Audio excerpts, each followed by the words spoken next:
जयशंकर की मुलाकात हुई है G7 में सेक्रेटरी ब्लिंकन के साथ। अच्छा, जो पहुंचे हुए हैं आज G7 की मीटिंग में। G7 अब G7 जो है, ये G7 वो अमीर मुल्क जो थे, अमीर मुल्क दुनिया के, उन्होंने मिलकर ये G7 बना लिया। और उसमें फ्रांस है, बरतानिया है, अमेरिका है, बाकी मुल्क हैं यूरोप के। और उसमें 3-4 तो न्यूक्लियर पावर्स हैं, 5 गालिबन। लेकिन उसमें फिर मेहमान जो हैं गेस्ट के तौर पे उन्होंने साउथ अफ्रीका, इंडिया, ऑस्ट्रेलिया, यहां से लोग बनाए, तो जयशंकर। लेकिन तो जो G7 ममालिक हैं वो उनके जो फॉरेन मिनिस्टर्स हैं या फॉरेन सेक्रेटरीज लेवल की जो टॉक्स हैं वो यूके में हो रही हैं। और मैं समझता हूं कि उसमें भारत भी, क्योंकि उसको इनवाइट किया गया है तो ये भारत की बहुत बड़ी कामयाबी है कि यहाँ पे पहुंच जाना।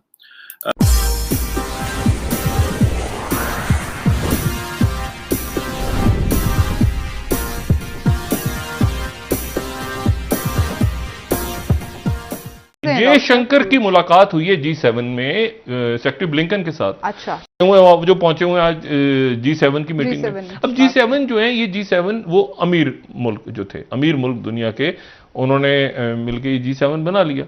और उसमें फ्रांस है, बरतानिया है, अमेरिका है, बाकी मुल्क हैं यूरोप के। और उसमें 3-4 तो न्यूक्लियर पावर्स हैं, 5 गालिबन। लेकिन उसमें फिर मेहमान जो हैं गेस्ट के तौर पे उन्होंने साउथ अफ्रीका, इंडिया, ऑस्ट्रेलिया, यहां से लोग बनाए, तो जयशंकर।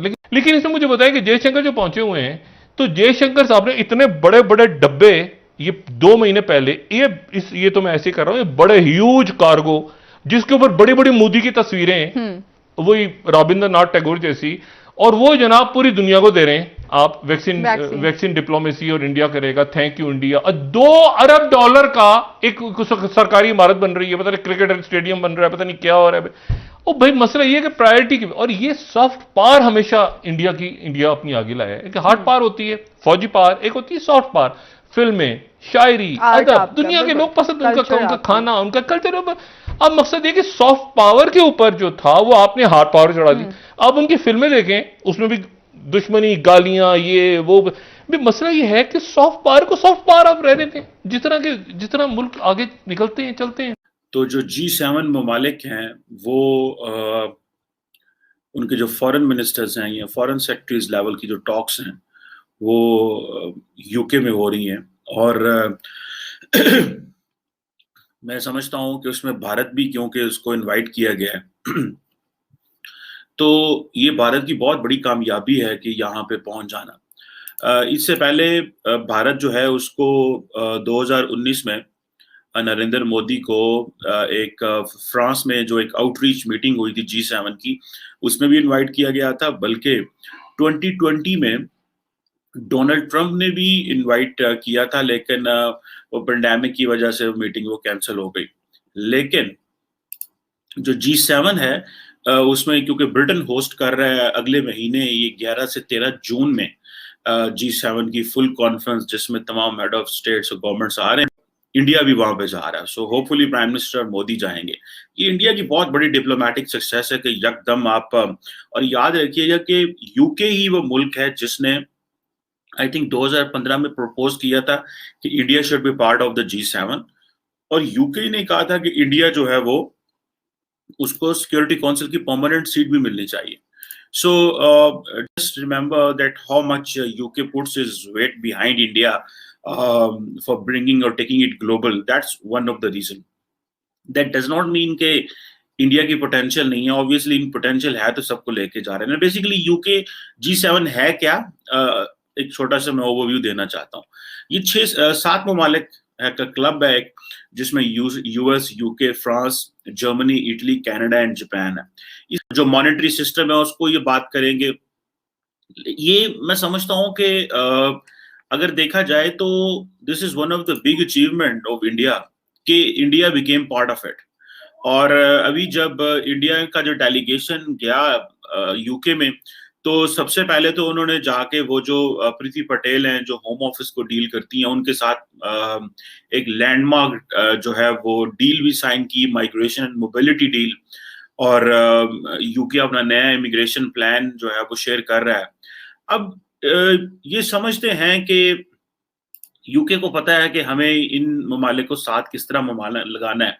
यूके सिर्फ इंडिया को नहीं बुलाया, उन्होंने साउथ कोरिया को भी बुलाया है, उन्होंने ऑस्ट्रेलिया को भी बुलाया है, जो कि जारी बात है बहुत सारे जो बाकी ममालिक हैं, पर्टिकुलरली इटली एंड फ्रांस, ये मैं बड़ी ऑथेंटिक बात बता रहा हूँ, दे डोंट लाइक के ये यूरोप और जो ट्रांस अटलांटिक अलायंस है इससे हम बाहर जाएं।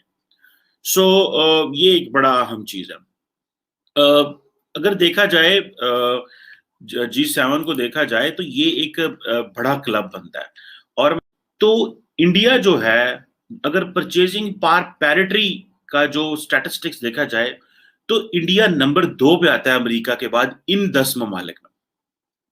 आपको याद होगा कि यूके के जो प्राइम मिनिस्टर हैं बोरिस जॉनसन ने कहा था कि मैं D10 की ग्रुपिंग बनाना चाहता हूँ। इस पर मैंने वीडियो भी बनाई थी एक, इसके ऊपर मैंने कोई 2 माह 3 माह पहले एक वीडियो बनाई थी कि D10 इंडिया जो है उसका हिस्सा बनने जा रहा है। वो कह रहे हैं जी हम जो लीडिंग डेमोक्रेसीज हैं उनको इकट्ठे करने जा रहे हैं। सो इंडिया जो है वो परचेजिंग पावर पैरिटी में नंबर 2 पे आता है, नंबर 2 पे आता है। अब आप इमेजिन कर लें कि that how much India is going to be important for all these countries इस सारे प्रोसेस के दौरान। देखा जाए तो ये तकरीबन ये जो जितने ममालिक हैं they are going to make more than about, आप समझ लें कि 60% जो दुनिया की जो आप समझ लें कि इकोनॉमी है ये 60% लोगों को रिप्रेजेंट करते हैं। इंडिया के लिए बड़ा इंपॉर्टेंट है कि वो एक बड़े क्लब में जाके बैठ गया। जब वो इस तरह के क्लब में बैठेगा तो जारी बात है उनका एक अपना रीजनल क्लाउड भी से एनहांस होता है। और जब एक्सपेंशन की बात होगी तो फिर उसमें जारी बात है जर्मनी भी आना चाहता है, उसमें इंडिया आना चाहता है, उसमें जापान आना चाहता है, उसमें ब्राजील भी आना चाहता है। ठीक है जी। और लाइकली पॉसिबिलिटी है कि एक आधा मुल्क अफ्रीका से भी लेंगे टू गिव एन इम्प्रेशन कि भाई ये जो कॉन्टिनेंट है ये पीछे ना रह जाए। और क्योंकि बड़ी देर से ये चीज होने को है, जो आपकी फॉरेन पॉलिसी होती है बेसिकली वो आपकी एक्सटेंशन होती है डोमेस्टिक पॉलिसीज की, डोमेस्टिक फॉरेन पॉलिसी की, डोमेस्टिक इकोनॉमी की। बिकॉज जैसे मैंने बताया कि जो 10 top purchasing power parity means के they have the capacity to purchase things. ठीक है, उसमें इंडिया नंबर 2 पे आता है बिकॉज मार्केट बड़ी है तो हर एक को वहां जाना पड़ता है, हर एक को चीजें बेचनी पड़ती हैं। सो आप इससे अंदाजा लगा लें कि how much India is going to play a very crucial role. और अभी देखें कि ये G7 इतने स्मार्ट हैं कि ये चाइना दूसरी बड़ी इकोनॉमी है लेकिन उसको G7 में नहीं लेके आए, उसको D10 में नहीं बना रहे, क्योंकि ये कहते हैं जी हम डेमोक्रेसी से इकट्ठी कर रहे हैं। ठीक है जी। हालांकि मेरा नहीं ख्याल कि चाइना को कोई फर्क पड़ेगा।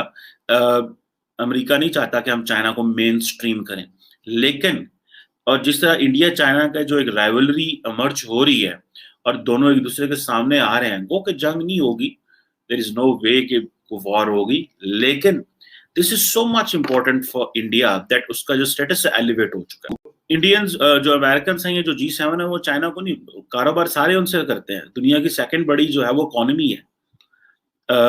लेकिन वो कहते हैं जी चाइना की जो वेल्थ पर हेड अपने पॉपुलेशन के हिसाब से जो है ना वो बहुत कम है, सो इसलिए हम उसको नहीं लेना चाह रहे, इस तरह की चीजें कर रहे हैं। Go that is their own issue. लेकिन रशिया को उन्होंने वैसे निकाल दिया। तो अब आप इमेजिन कर लें कि रशिया जो है, ब्रिटेन इंडिया को अपनी कॉलोनी मानता रहा, लेकिन आज उनको G7 या D10 का ग्रुप बना के और UN सिक्योरिटी काउंसिल में ले रहे हैं। उधर से रशिया जो है वो पूरी कोल्ड वॉर में नॉन अलाइन करके उनको असला देता रहा, लेकिन आज किस तरह उनको एक दूसरे को साथ बैठना पड़ता है और रशिया को देखना पड़ता है that how India is playing itself in the bigger democratic club like G7, और अब ये D10 बनेगा और इस तरह की चीजें हो। सो आप इमेजिन कर लें कि ये कितनी बड़ी डेवलपमेंट हो रही है। सो